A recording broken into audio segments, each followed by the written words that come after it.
สวัสดีค่ะก็หายหน้ากันไปนานนะคะวันนี้จะมาสอนเล่นเพลงเอาไว้อ้อนแม่นะคะแล้วก็สำหรับใครที่จะไปเล่นในงานวันแม่ที่โรงเรียนหรืออะไรเงี้ยนะคะก็สามารถเอาหยิบเพลงนี้ขึ้นไปเล่นได้กับอูคูเลเล่นะคะชื่อเพลงว่าอิมอุ่นนะคะก็แก้วันแม่แล้วร้องให้แม่ฟังกันนะคะแล้วก็คอร์ดของเพลงนี้นะคะจะมีการปรับคอร์ดทั้งเพลงเลยนะคะเพื่อให้มันจับได้ง่ายขึ้นวิธีการดีดแบบที่จะสอนเนี่ยนะคะก็เป็นวิธีที่จริงๆแล้วมั่วๆเอานะคะไม่รู้ว่าคนอื่นเขาเรียกวิธีนี้ว่ายังไงนะคะแต่ว่ารู้สึกเล่นแล้วมันก็ง่ายดีนะคะก็เราจะดีดสายบนสลับกับ3สายล่างไปเรื่อยๆนะคะเริ่มจากที่ดีดตรง3สายล่างก่อนนะคะก็เป็นจังหวะแรกอย่างเช่นตรงอินโทรนะคะจะเป็น G สลับกับ C นะคะอย่างละห้องก็จะออกมาเป็นแบบนี้ลองเล่นพร้อมๆกันดูนะคะ1 2 3 4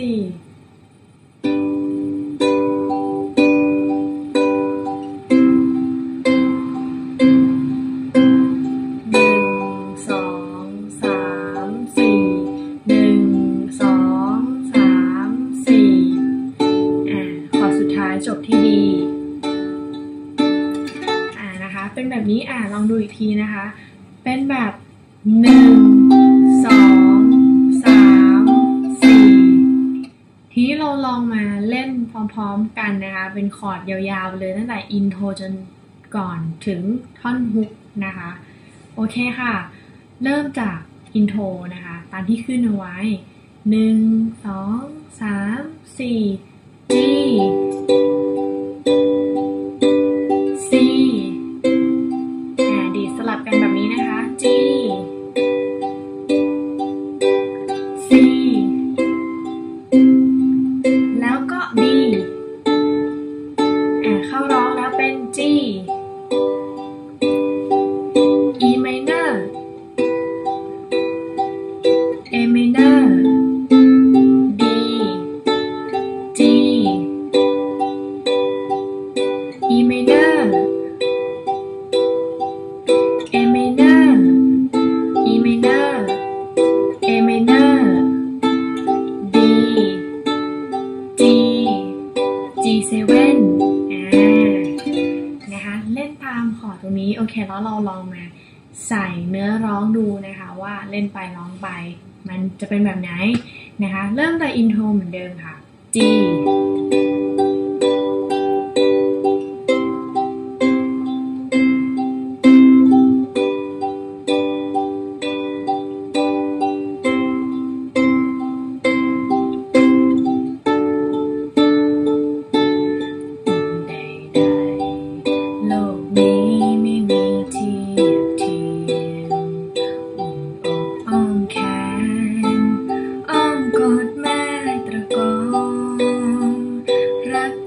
จึงโปร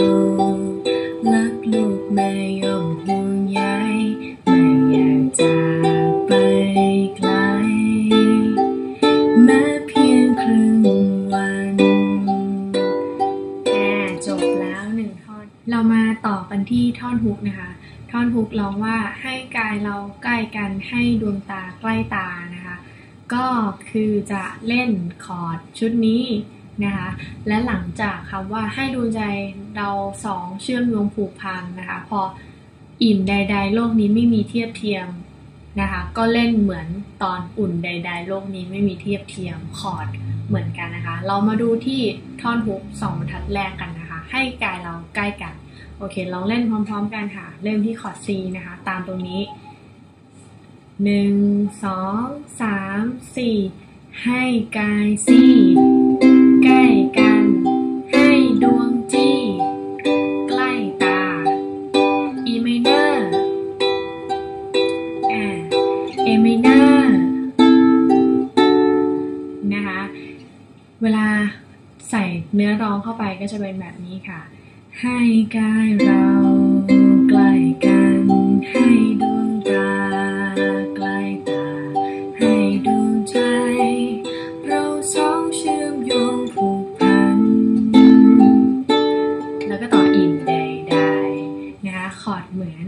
ตรงที่อุ่นใดๆโลกนี้ไม่มีเทียบเทียมเดี๋ยวเราจะมาทวนกันอีกรอบทั้งเพลงนะคะพอหลังจากอิ่มใดๆโลกนี้ไม่มีเทียบเทียมนะคะจะจบที่แม่พร่ำเตือนพร่ำสอนนะคะแม่พร่ำเตือนพร่ำสอนสอนสั่งนะคะคอร์ดเหมือนชุดข้างบนต่อมาให้เจ้าเป็นเด็กดีก็เหมือนเดิมนะคะเหมือนท่อนให้กายเราใกล้กันลองเล่นดูนะคะให้เจ้าเป็นเด็กดีให้เจ้ามีพลังให้เจ้าเป็นความหวังของแม่ต่อไปเรามาเล่นแต่คอร์ดเปล่าๆกันก่อนนะคะตรงท่อนใช่เพียงอิ่มท้องนะคะก็จะประกอบด้วยคอร์ดเหล่านี้ค่ะโอเคลองเล่นดูว่าแบ่งวรรคยังไงนะคะ G E minor A minor E minor B C E minor A minor B G แล้วก็จบค่ะโอเคลองมาใส่เนื้อร้องดูในท่อนนี้นะคะต้องใช้เพียงอิ่มท้องที่ลูกลำร้องเพราะต้องการไออุ่นไอรัก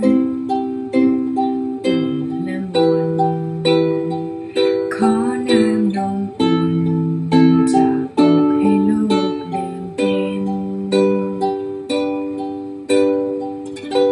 แล้วก็จบแล้วนะคะโอเคเราลองมาเล่นพร้อมๆกันดูนะคะแต่ต้นจนจบเพลงเลยแล้วก็คอร์ดจะขึ้นไว้ให้ทีละท่อนนะคะลองหัดเล่นพร้อมๆกันค่ะ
เล่นสะดุดร้องสะดุดบ้างนะคะหวังว่าคลิปนี้จะมีประโยชน์สำหรับเพื่อนๆนะคะอาจจะยากหน่อยที่วิธีการดีดนะคะแล้วก็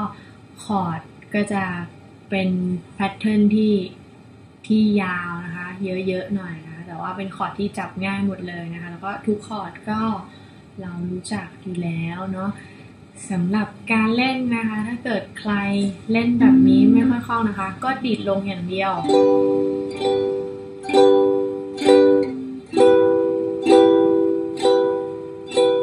ดีดลงอย่างเดียวแบบนี้ไปก็ได้นะคะแล้วก็เวลาดีดพยายามให้นุ่ม